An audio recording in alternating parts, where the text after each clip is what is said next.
죽음이란 무엇인가? 죽음이 무엇인가를 묻는 것은 과학 차원에 속한 질문이다. 서구 과학은 심장의 박동이 멎고 뇌파 측정기의 그래프가 직선으로 나타나는 현상을 죽음이라고 정의한다.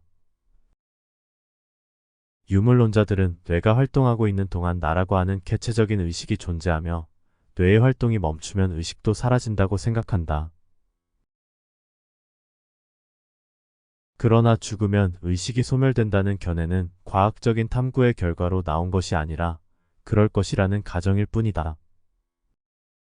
실제로는 한동안 뇌파가 정지된 상태로 있다가 다시 살아난 사람들이 많으며 그들은 한결같이 뇌파가 정지된 상태로 있는 동안에도 이런저런 체험을 했노라고 증언한다.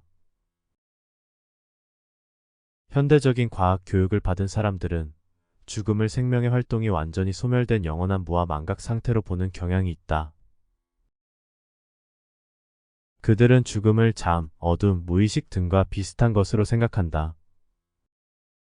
그래서 지금 행복하다고 생각하는 사람이나 앞으로 행복할 것이라고 기대하는 사람은 죽음을 두려워하고 괴로움에 지친 사람은 고통을 의식하지 못하는 영원한 마취 상태로서의 죽음을 바라기도 한다. 그러나 죽음이 확실히 그러한 것인지 과학적으로 탐구해 보아야 한다. 사실 내면 마음의 과학은 무에 대한 분석에 시작된다고 볼 수 있다. 무는 말 그대로 무일 뿐이다. 무라는 관념은 무가 아니다. 아무것도 없고 아무것도 아닌 것이 무인데 관념은 나름대로 의미의 범위를 갖고 있기 때문이다. 무는 범위가 없다. 또한 안도 없고 밖도 없다. 따라서 무 속으로 들어갈 수도 없고 그 안에 무엇을 넣을 수도 없다. 무는 무이기 때문에 없애버릴 수 없으며 어떤 힘이나 영향력도 가지고 있지 않다. 무는 그 무엇도 아니며 어떤 상태나 영역도 아니다. 무는 두려워할 것도 기대할 것도 없는 절대적인 무일 뿐이다. 무는 우리가 생각하고 느끼는 모든 것의 반대편에 있는 만물의 궁극적인 종말이다. 그러나 사람들은 무를 그 어떤 것으로 생각하는 관념을 갖고 있다. 무에 대해 이러저러한 생각을 한다는 사실은 인간의 관념이라는 것이 얼마나 깊게 환상의 그 뿌리를 내리고 있는가를 명백히 보여준다. 무가 있다 존재한다고 말하는 것은 잘못이다. 실제로 존재하지도 않는 것을 이것, 저것, 그것 또는 이러한 상태, 저러한 상태, 그러한 상태라고 대명사를 써서 지칭하는 것도 잘못이다. 무는 무이기 때문에 상상도 불가능하다. 따라서 무를 일종의 종착역, 즉 인생이 도달하는 마지막 상태인 것처럼 말하는 것은 잘못이다. 또 뇌파 그래프가 직선으로 나타나는 상태를 무라고 상상하는 것 역시 옳지 않다. 모든 감각 활동이 정지한 일종의 마비 상태를 무라고 보는 것이나 의식이 미끄러져 들어가는 영역으로 보는 것 또한 논리적으로 앞뒤가 안 맞는다. 무는 겉도 없고 속도 없기 때문에 그 안으로 들어간다는 것은 있을 수 없는 일이기 때문이다. 이처럼 죽음과 같은 어떤 상태를 무라고 상상하는 것은 스스로 위안하기 위한 방편에 지나지 않는다. 사람들은 무의 상태가 깊은 잠과 같을 것이라고 상상한다. 깊이 잠들면 감각, 생각, 걱정, 그리고 의식마저 사라진다. 우리는 어떤 근원적인 상태로 돌아가는 듯한 편안함을 느끼며 잠에 빠진다. 잠에 빠져들기 직전까지는 의식이 있지만 다시 꿈에 대한 어렴풋한 기억을 가지고 잠에서 깨어날 때까지는 의식이 없다. 꿈은 기억할 수도 있고 기억하지 못할 수도 있다. 하지만 무의식은 말 그대로 무의식이기 때문에 체험이 불가능하다. 따라서 무의식에 대해서는 아무것도 기억하지 못한다. 그러므로 자는 동안 의식이 없는 무의식 상태에서 편히 쉬었다는 느낌은 무의식의 체험에서 오는 것이 아니라 잠들기 직전과 깨어나는 순간의 느낌에서 오는 것이다. 잠은 휴식, 평화, 고요, 원기 회복 등과 관련되어 있다. 정신적 혹은 육체적 질병으로 인해 잠을 제대로 못 자는 사람은 심한 고통을 겪으며 지속적으로 잠이 부족하면 육체의 건강을 잃는다. 잠을 자는 것과 뇌파가 뛰지 않는 것은 비슷한 것이 아니다. 잠자는 동안에도 두뇌의 활동은 멈추지 않는다. 깨어 있을 때보다 꿈을 꿀 때 오히려 두뇌가 더 활발하게 활동하는 경우도 있다. 그러므로 육체적, 물질적 관점에서 보면 잠과 죽음은 완전히 다르다. 죽음을 무의 세계로 들어가는 의로 여기는 것은 죽음의 실상에서 눈을 돌리고자 하는 자의 수단에 지나지 않는다. 죽음을 잠과 비슷한 그 어떤 상태로 여기는 것은 물질적인 관점에서 비롯된 추측에 불과하다. 이런 견해는 마치 세상과 결별해야만 자유가 있다고 보고 그런 상태를 추구하는 경향이 있는 소승불교, 힌두교 신비주의, 도교, 그리고 서구의 이원론적인 해탈관 내지는 구원론과 흡사하다. 그들은 걱정과 괴로움과 문제투성이로 뒤얽힌 세상을 떠나 평화와 안식으로 충만한 잠과 비슷한 축복의 상태에 들어가기를 원한다. 그래서 그들의 종교적인 이상인 니르바나는 고통과 슬픔의 세계와 완전히 결별한 영원한 축복의 상태, 즉 무의식적인 잠과 같은 상태가 되고 말았다. 이렇게 보면 유물론자들이 영적인 구원이나 종교적인 해탈을 비웃는 것이 이해가 된다. 그들은 종교적인 계율을 지키지 않고도 배우거나 수행하지 않아도 또 깨달음이 없어도 매일 밤 저절로 그런 상태에 들어갈 수 있는데 무엇 때문에 쓸데없는 고생을 하느냐고 조롱한다. 세상 걱정을 모두 여인 깊은 잠과 같은 상태가 해탈이라면 유물론자들은 수많은 밤을 지나면서 이미 해탈하는 방법에 숙달되어 있는 것이다. 죽은 다음에는 잠과 같은 무의 안식에 들어간다는 그들의 견해는 사실에 부합되는 것인가? 그렇게 믿을 만한 증거가 있는가? 무의 세계를 경험한 다음 그 세계는 이렇더라고 보고한 사람은 없다. 아무도 그 세계를 본 사람이 없고 그 세계에 대한 기록도 없으며 자신이 죽은 사람의 주관적인 의식을 가지고 죽음의 세계를 경험한 사람도 없다. 육체적으로는 죽음 속으로 들어가 그 상태를 탐색하거나 규명할 수가 없다. 그러므로 그들이 말하는 무에 대한 이야기는 전혀 근거가 없는 것이다. 그들은 티끌 하나라도 무로 돌아가는 것을 관찰한 바가 없다. 그들은 에너지는 없어지지 않고 형태만 바뀐다는 에너지 불변의 법칙을 들먹인다. 그렇다면 의식도 에너지일진데 어째서 의식 에너지만이 그 법칙에서 예외가 된다는 말인가? 유물론자들이 일종의 에너지 연속체인 의식이 무로 돌아간다고 그렇게도 강력하게 믿는 까닭은 무엇인가? 이유는 명백하다. 그들에게는 죽음 이후에 무엇이 있는지를 입증할 근거가 전혀 없기 때문이다. 그들의 믿음은 많은 사람들이 바라는 막연한 소원을 등에 업고 머리로 짜낸 허황된 이론에 지나지 않는다. 죽으면 무로 돌아간다는 그들의 견해는 입증할 수 있는 증거가 털끝만큼도 없음에도 불구하고 많은 사람들이 되뇌이는 과정을 거치면서 강화된 공허한 교리에 불과하다. 인간에게는 만물의 실상을 알고 싶어하는 종교적인 충동이 있다. 그래서 죽으면 무로 돌아간다고 하면 당연히 무는 어떤 상태일까 하는 의심이 생긴다. 유물론자들은 인간 본연의 이런 종교적 충동을 만족시키기 위해 증거도 없고 경험도 해보지 못한 것을 아는 채 한다. 그들은 죽음 이후에 무가 예상할 수도 없고 바람직하지 않은 상황일 수도 있으나 쓴 약을 꿀꺽 삼키듯이 이것저것 따지기 전에 그냥 받아들여야만 하는 그 어떤 상태라고 주장하는 무모한 사람들이다. 유물론적 과학자들이 죽음 이후에도 의식이 소멸되지 않는다는 증거들을 교리적으로 거부하는 이유가 바로 이것이다. 그들은 죽음 이후에도 의식이 활동한다는 것이 자기들의 믿음에 의문을 불러일으키기 때문에 그런 증거들에서 눈을 돌린다. 어떠한 의문도 허용하지 않는 종교적인 교조주의와 마찬가지로 그들 역시 증거도 없고 때로는 비합리적인 빈약한 논리의 믿음을 무조건 믿으라고 강요한다. 의심을 하기 시작하면 논리적으로 대응할 수 없다는 것이 두렵기 때문이다. 죽음 이후에도 의식이 존재하며 의식과 감각이 살아있는 삶이 계속될 수 있다는 가능성에 대한 증거는 많다. 첫째, 만물은 변화를 통해 형태는 바뀌지만 그 존재의 지속성은 끊어지지 않는다. 따라서 죽음 이후에도 의식은 소멸되지 않고 새로운 형태의 삶으로 이어질 것이라고 기대하는 것은 자연스러운 일이다.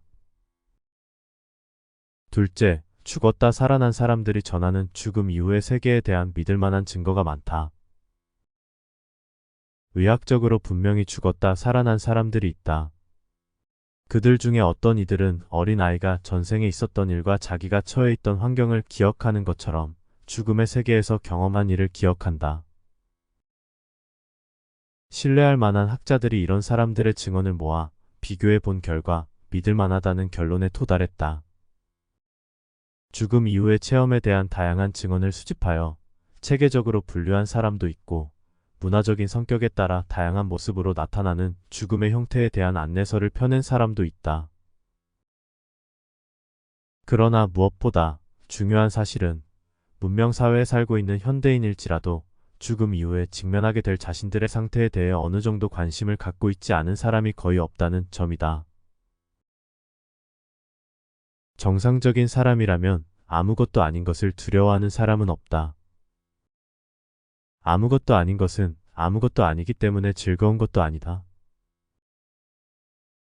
단 아무것도 아닌 것이 깨어있는 상태의 혼란과 고통에 비해 상대적으로 편안한 상태일 수는 있다. 사람들이 두려워하는 것은 고통이다. 사실 고통은 당연히 두려워해야 할 그 무엇이다. 사람들은 자기 자신과 사랑하는 가족의 고통을 피하기 위해서 열심히 일한다. 죽음을 두려워하는 이유가 바로 이것이다. 죽음이 무이기 때문에 죽음을 두려워하는 것이 아니다.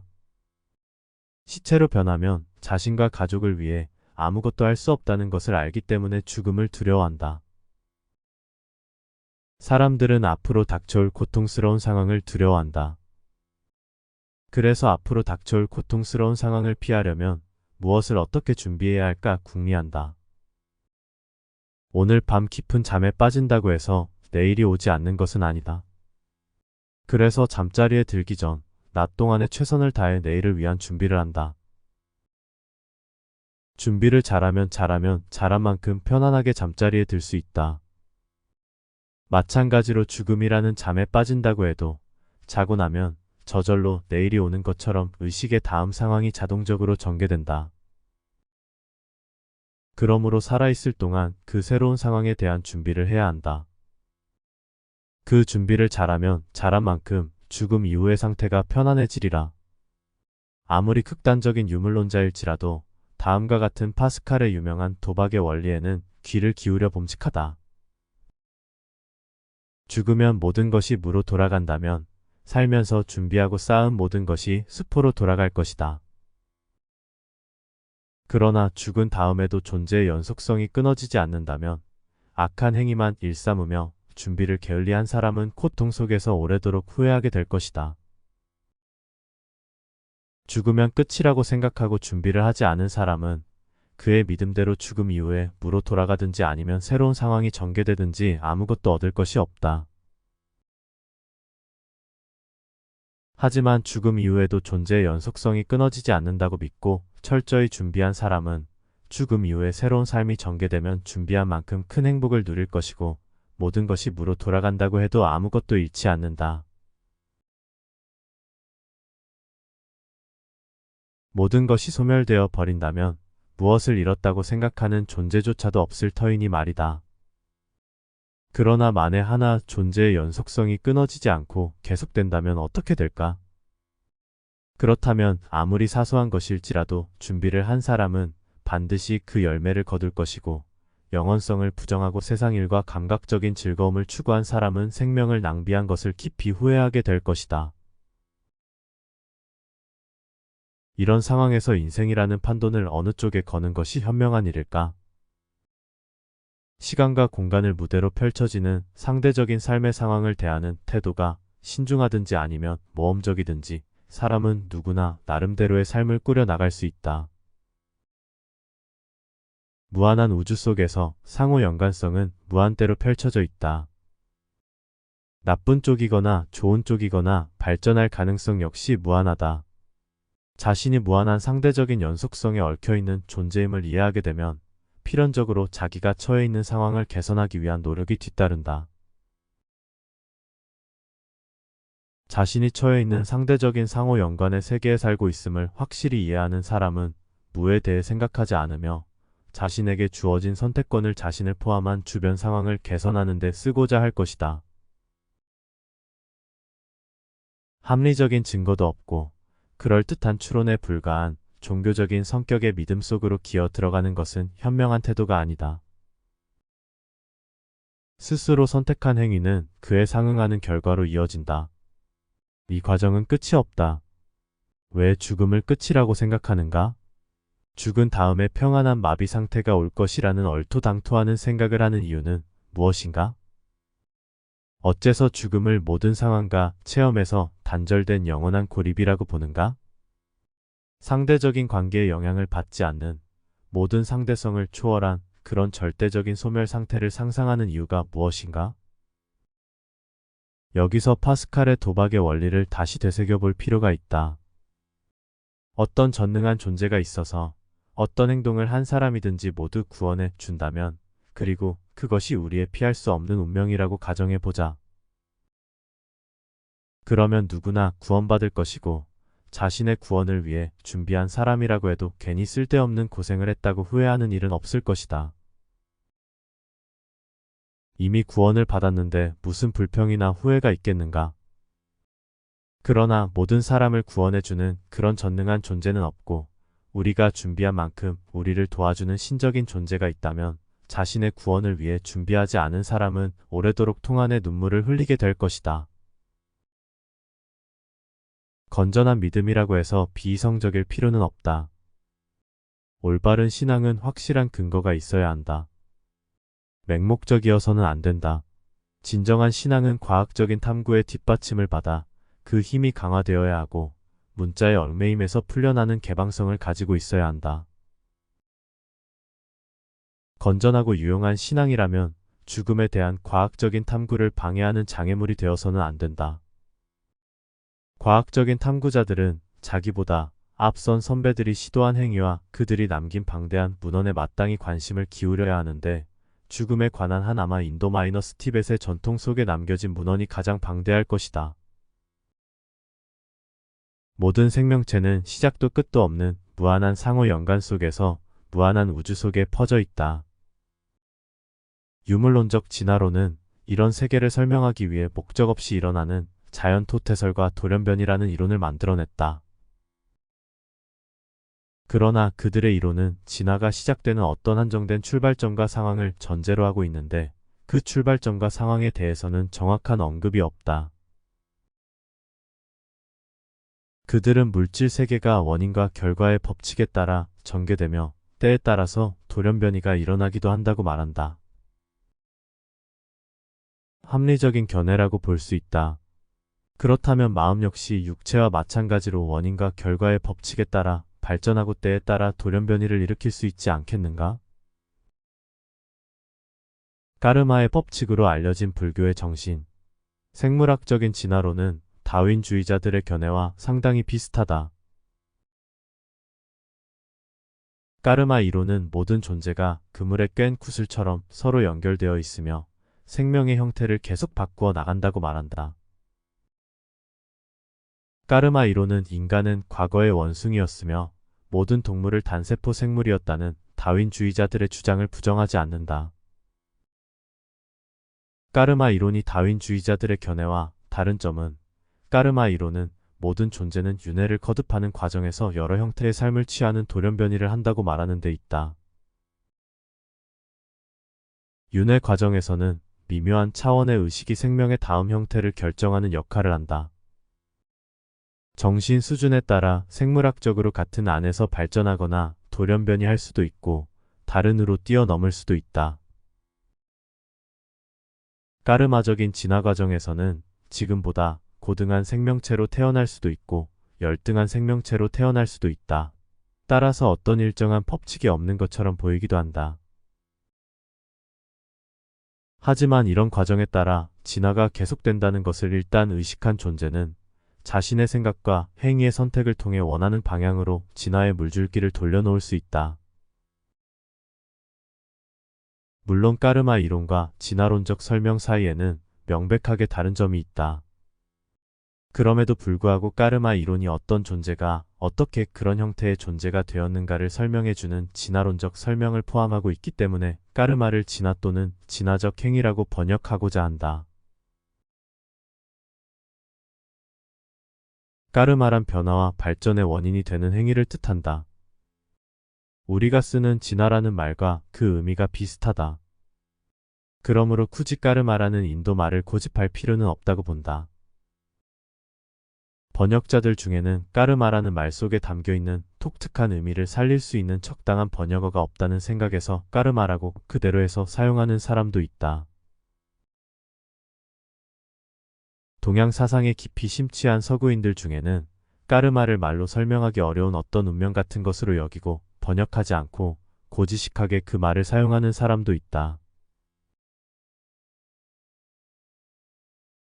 그러나 불교에서 말하는 까르마는 비인격적이고 자연적으로 전개되는 원인과 결과로 이어지는 과정을 뜻할 뿐 운명과는 아무 상관이 없는 말이다.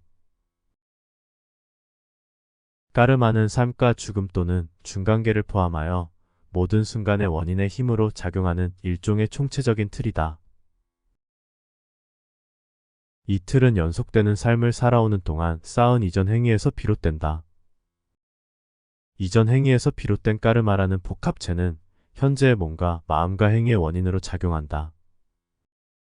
바꾸어 말하면 현재의 행위와 말과 마음이 미래의 삶의 형태와 질을 결정하는 새로운 추진력이 되는 것이다. 그러므로 원인이 되는 복합체인 까르마를 진화의 추진력 에볼루셔너리 모멘텀이라고 불러도 별 문제가 없을 것이다. 티벳에는 다음과 같은 오래된 가르침이 있다. 그대의 전생이 어떠했는지 알고 싶으면 그대의 현재 모습을 주의 깊게 관찰해보라. 그대의 내생이 어떠할지 알고 싶으면 그대의 지금 마음을 살펴보라. 이 말 속에는 우리의 현재 상태는 과거의 행동에서 비롯되는 길고 긴 진화 과정의 결과로 나타난 것이며 우리의 미래 상태는 지금 생각하고 결정하고 행동하는 것에 따라 결정될 것이라는 뜻이 내포되어 있다. 진화의 방향을 의식적으로 좋은 쪽으로 돌리기에는 죽음에서 새로운 탄생으로 전이해가는 중간계 기간이 최적의 기회다. 그 기간 동안 진화의 추진력은 일시적으로 유동적이 된다. 그러므로 중간계라는 결정적인 고비를 넘기면서 수직으로 상승할 수도 있고 하강할 수도 있다. 티벳 사람들은 이런 사실을 잘 알고 있다.